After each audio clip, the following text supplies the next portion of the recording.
10 théories choquantes sur Elbaf. Let's go.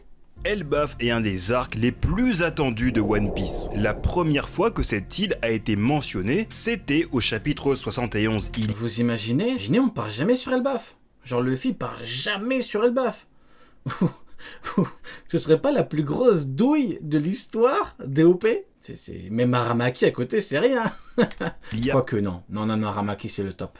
Non, faudrait faire une échelle de 0 à Aramaki. Aramaki représentant la plus grosse dinguerie en termes de... en termes de carottes. À 23 ans, cette île, qui est le royaume des géants, est pleine de mystères. Nous avons vu quelques géants, ainsi qu'une partie du paysage via le flashback de Big Mom. Mais croyez-moi, tout ça, ce n'est rien. Il y a encore... regardez. Paysage via le flashback de Big Mom. Mais croyez-moi... Quand quelqu'un dit que Mihawk est plus puissant que Shanks. Tout ça, ce n'est rien. Il y a encore tant de choses à voir sur cette île, bien que certains fans pensent qu'il n'y aura pas d'arc Elbaf. Laissez-moi vous montrer aujourd'hui, à travers 10 théories, plusieurs événements qui pourraient avoir lieu sur Elbaf. Comment cela sera important pour le scénario, et aussi pour le but principal d'un membre de l'équipage. Hey YouTube, comment ça va? Ici le philosophe, ouais, moi le ça philosophe. va tranquille, de retour pour parler de ce que je veux sur One Piece. Ça m'arrive souvent d'avoir des idées de théories, mais qui ne sont pas assez longues pour en faire des vidéos. Alors j'ai choisi d'opter pour ce format où je présente 10 théories tu as raison mon ami, tu as raison, c'est très bon. autour d'un même thème. En tout cas, on se régale. Cale-nous encore une fois un petit Abraham Lincoln, si t'as le temps, un petit le bœuf, et c'est parfait. Ah oui, une petite vidéo sur Sengoku aussi. Le thème d'aujourd'hui On est gourmand sur le Lord Jackson, on est gourmand. est donc l'arc Elbaf. N'oublie pas de t'abonner pour avoir plus de contenu directement de Le Philosophe dans ta page d'accueil YouTube et de laisser un pouce bleu si tu aimes cette vidéo. Et tu peux laisser un commentaire sur toi ce que tu aimerais voir dans l'arc Elbaf. Numéro Moi, j'aimerais voir Sengoku dans l'arc Elbaf. 10. Pourquoi les Mugiwara Vous êtes vraiment des gamins dans le chat. Hein. Foutue mythologie mésopotamienne, il n'y a rien à voir.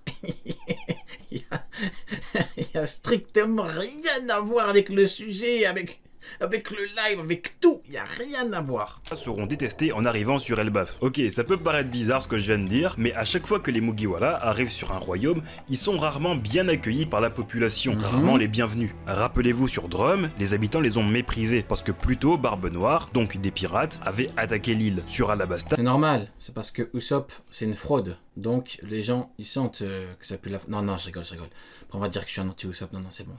Je plaisante. Usopp, je l'aime bien. C'est une fraude dans l'arc Onigashima. Mais bon, s'il fait des trucs de fou plus tard, on pourra lui pardonner. Pour le moment, voilà. ils ont dû se cacher pour éviter de se faire repérer par les agents Oh, l'équipe. du Baroque Works, et aussi parce que le roi Cobra avait mauvaise réputation. Sur Skypiea, ça avait bien commencé, mais très vite, ils ont été considérés comme des hors-la-loi, et ont même été condamnés à mort. Chez les hommes poissons, ils ont été accusés d'avoir kidnappé des sirènes, et à cause de la vision de Charlie, ils ont été détestés. À Dressrosa, ils devaient se cacher de la population pour ne pas attirer l'attention, et ils ont eu leur tête mise à prix. Sur Zo, ça avait aussi commencé sur un affrontement, et sur Wano, ils devaient aussi rester discrets pour éviter de se faire repérer. À chaque fois, le pays leur est hostile au début, mais à la fin, ils sont adorés. Alors, à moins que Oda change son schéma narratif habituel, quelque chose fera que les Mugiwara ne seront pas le bienvenu. Mais qu'est-ce qui pourrait causer un problème entre les géants d'Elbaf et les chapeaux de paille? Eh ben, je pense avoir la réponse. La plupart des géants d'Elbaf sont souvent introduits en duo. Tori et Brogy, Oimo et Karsi, Jarl et Yorn. Cependant, lors de l'introduction Crocodile et Mihawk. du prince Loki, il a été Je suis désolé, mais Zoro et Sanji, Crocodile et Mihawk. introduit seul. Mais il y a aussi un autre géant qu'on connaît bien qui a été introduit en solo, le géant Edgerudin apparu à Dressrosa. Et durant son combat, au chapitre 714, il montrera son souhait de devenir le roi des... Je deviendrai le roi de tous les géants. Chacun de ces coups de poing fait l'effet d'une bombe. Je deviendrai le roi de tous les géants. Ainsi, le prince Loki et Edgerudin... Garp et Sengoku, effectivement. Vous êtes vifs dans le chat, effectivement. J'étais concentré, mais effectivement, Garp et Sengoku, oui, tout à fait. Oui, Goldie Soul, Yudu, effectivement, oui. pourraient être Neil et Sunny. Effectivement, oui. liés car tous les deux souhaitent le trône. Et rappelez-vous que chaque duo de Ryo Sensei, les théories confirmées. Effectivement, oui. toujours composé de Kamaltero et Kitaro. Ah ouais. Akainu, Kizaru. un qui a la tête ronde et d'un autre L'Euro Jackson, la puissance. Ben ouais. avec une tête un peu plus rectangulaire. Le prince Loki semble avoir une tête ronde, quant à Edgerudin, elle est rectangulaire. Alors on peut imaginer que le prince Loki... Goldie Roger, Rayleigh, mais oui, ou plutôt non, plutôt Rayleigh, Gaban, effectivement. Effectivement. Ah ouais, Crocodile, Mihawk. C'est bon, c'est acté, Crocodile, Isaac Newton, Albert Einstein, Urarat, les théories volées. Ben oui. Oui, c'est toujours des... Ah ouais. Mais oui, tout est clair. Henrik, la calvitie, Crocodile et Mihawk. n'aime pas Edgerudin car celui-ci veut devenir le roi des géants. Et donc en arrivant sur Elbaf, tout commencerait bien et serait beau, jusqu'à ce que Luffy dise naïvement qu'Edgerudin est un de ses alliés avec qui ils ont combattu côte à côte sur Dressrosa. Et là, silence total, parce que Luffy aura prononcé un nom que sa majesté Loki déteste. On a lancé un truc méchant là dans le chat. On a lancé un truc... Oh bordel. Ce qui aura pour conséquence de lancer les hostilités entre les géants d'Elbaf et les chapeaux de paille. Ce qui m'amène à mon point numéro 9. Numéro 9, la bataille pour le trône. Okay. Lorsque les Mugiwara arrivent dans un royaume, on a souvent un conflit entre deux individus pouvant être le roi du pays. Sur Drum, le conflit opposait Wapol et Dr. Kureya et Chopper. On a eu Crocodile et le roi Cobra, Ener contre Gat. La géographie de Wano Kuni et les mathématiques. Bah ouais, y a que ça, que des duos. Bah oui, Mihawk, Crocodile. C'est bon, c'est fini. On a le duo parfait.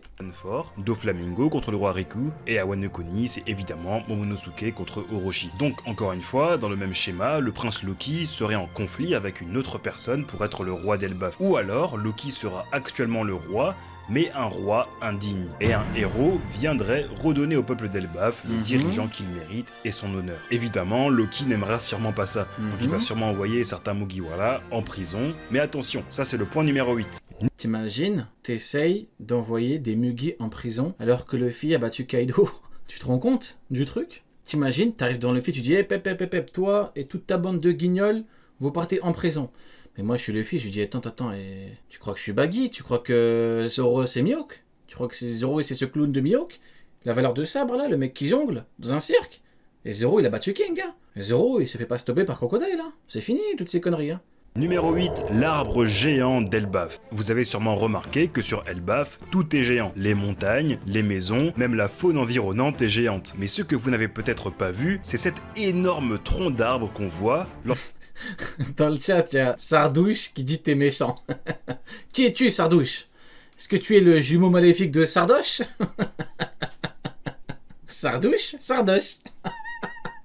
lorsque Elbaf nous est présenté pour la Je rigole, ça va, Sardouche, on rigole. première fois. Dans l'animé, ça paraît encore plus clair. Il y a un tronc d'arbre géant sur Elbaf. Évidemment, je ne vous apprends rien en vous disant que Elbaf est inspiré de la mythologie et de la culture nordique. Le nom du prince Loki, le gâteau appelé Semla, les casques de vikings, la proue des bateaux, Oda puise énormément dans cette culture. Alors si vous connaissez un peu la mythologie nordique, vous devez connaître l'arbre-monde, aussi appelé l'Yggdrasil. L'arbre-monde. C'est un arbre gigantesque sur lequel abrite un monde ou plusieurs mondes. On peut trouver différentes variantes de l'Yggdrasil selon les histoires. Parfois il abriterait 9 mondes, parfois 7, ça dépend. Foutue mythologie nordique. Hein. Des arbres géants dans One Piece, on en connaît déjà 3. Le Giant Jack, l'arbre d'Eve et l'arbre de la cognition. Sauf que celui-ci abriterait un monde qu'on n'aurait pas vu dans le flashback de Big Mom. On pourrait aller plus loin en disant que l'Yggdrasil serait finalement l'arbre d'Adam. Vous savez, cet arbre que Franky nous a présenté, dont le bois a été utilisé pour la coque du Thousand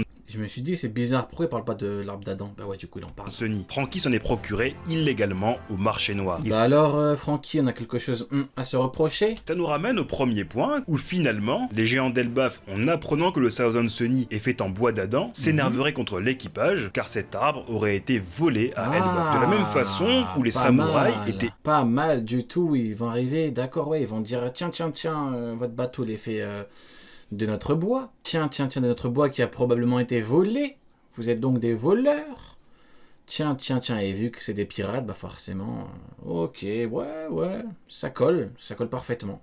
est énervé contre Zoro parce qu'il avait le Shuzui qui appartenait à Ryuma dont Moria avait pillé la tombe. Numéro 7, la route du ciel. Ce qui est fascinant lors de la première apparition du paysage d'Elbaf, c'est aussi ces lignes qu'on peut voir dans le fond du paysage. Dans l'animé, on Oh là là, vous vous rendez compte comment... ne les voit pas très bien, mais dans le manga, c'est bien visible. Il y a quelque chose qui semble être aussi grand que l'arbre géant. Et c'est là que je dois vous parler du Bifrost. Dans la mythologie nordique, c'est un pont de couleur arc-en-ciel qui permet Foutu Bifrost. de connecter les mondes. Alors je suis pas en train de dire qu'il y a un énorme arc-en-ciel à côté d'Elbaf, mais plutôt une...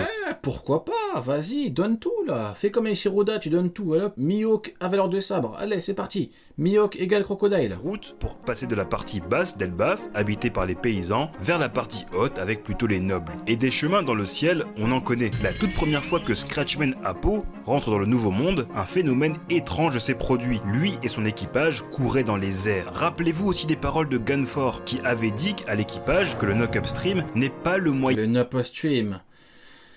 Dites-vous que Urarat, il me déteste à cause du knock upstream. Il me déteste à cause de ça. C'est une dinguerie. C'est pas de ma faute si ta théorie ne fonctionne pas. C'est pas de ma faute, Urarat. Tu sais même pas... Tu connais même pas le sujet du knock upstream. Tu connais même pas le bail. Les années, tu les as même pas vérifiées. Foutu Urarat. moyen habituel pour arriver sur les îles célestes, mais qu'il existe des routes et des connexions entre les îles. Numéro 6, le mystère du passé de Big Mom. Vous le savez, Big Mom est lié au royaume d'Elbaf, car à l'âge de 5 ans, C'est même pas sa théorie, j'avoue. J'avoue, c'est même pas sa théorie, à la base il a volé. Ouais. C'est vrai, c'est même pas sa théorie. Il a volé une théorie qui est fausse. Double échec. Il vole une théorie, c'est-à-dire qu'il sait même pas faire de théorie tout seul, et la théorie elle est fausse. elle a été recueillie par Mother Caramel dans un village sur cette île. Puis, elle et Mother Caramel ont été expulsés de l'île après que Lin Lin ait tué le géant Jarl lorsqu'elle était en pleine folie. Mais le gros mystère, c'est que lors de l'anniversaire de Big Mom, mystérieusement, tout le monde a disparu pendant que Big Mom mangeait son gâteau. Elle était prise dans une folie et bizarrement, à la fin, on peut voir que la table aussi est mangée, que les habits de Mother Caramel sont par terre. On apprend aussi qu'un géant qui avait assisté à la scène a été terrifié et s'est enfui. Après avoir raconté tout ce qu'il s'est passé, Il a été terrifié. tous les géants du monde entier ont haï Big Mom. Tout porte à croire. Ouais, qu'ils se calment, hein, les géants. On va leur envoyer Akainu, le big boss, le CIO. Il va tous les lodifs. Donc qu'ils restent calmes. Hein. Oui, on est des géants, la nation la plus puissante. Eh, c'est bon, doucement. On redescend de ces grands chevaux là. On va vous envoyer Akainu, vous allez voir. Croire que Big Ils sont fous ou quoi? Mom, pris dans une folie, a C'est le mec qui a un problème avec les géants pour rien. mangé Mother Caramel, ainsi que les autres enfants de la maison de la bergerie. C'est vraiment dur à imaginer, surtout dans One Piece, parce que j'ai du mal à voir une scène où Big Mom avalerait ses amis. Même si vous ne l'aimez pas, moi je pense que Big Mom sera bien là sur Elbaf. Ce sera aussi une occasion de finir son développement, là où tout a commencé. Numéro 5, retour du dieu de la foudre.